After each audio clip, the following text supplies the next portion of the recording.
Dans le prochain épisode de Un si grand soleil, tandis que Claudine fait face à son traumatisme, Johanna fait un choix professionnel important. Driss est quant à lui agressé. Attention, les paragraphes qui suivent contiennent des spoilers sur l'épisode de Un si grand soleil diffusé demain soir sur France 2. Si vous ne voulez rien savoir, ne lisez pas ce qui suit. Mercredi 3 novembre dans Un si grand soleil. Claudine fait face à son traumatisme. Claudine se réveille terrorisée par un cauchemar dans lequel elle revoit Tristan l'enfermé dans le coffre de sa voiture. Le lendemain matin, Sabine accompagne sa mère au poste de police pour une confrontation avec Tristan. Traumatisée par ce qu'elle a vécu, l'avocate confie à sa fille qu'elle n'arrive toujours pas à croire que son ancien amant ait pu s'en prendre à elle. Sabine lui fait alors comprendre que cette confrontation sera l'occasion pour elle de mettre des mots sur ce qui est arrivé. Bien qu'elle n'ait aucune envie de le voir, Claudine prend son courage à deux mains et se rend en salle d'interrogatoire où Manu demande aux deux parties de raconter leur version des faits. Pour sa part, Tristan présente ses excuses à Claudine en expliquant qu'il n'a jamais essayé de la tuer.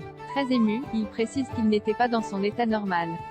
Avec froideur, Claudine le prie alors d'arrêter de pleurnicher puis lui rappelle qu'il lui a explosé le crâne avec une pierre. Et d'ajouter que ce n'était ni un accident, ni une bouffée délirante.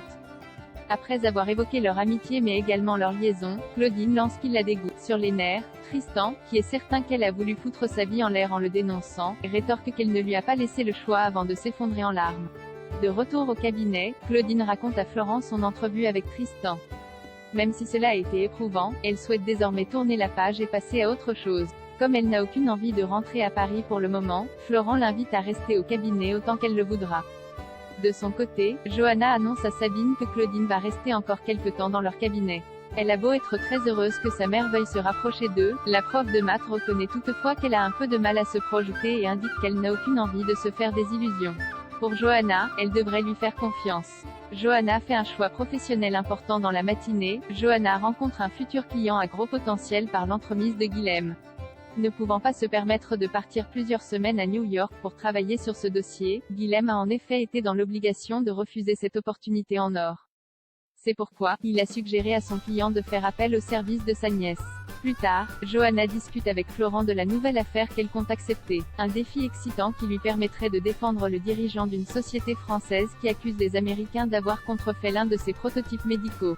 Dans la mesure où il s'agit d'une très belle opportunité pour le cabinet, Florent donne son feu vert.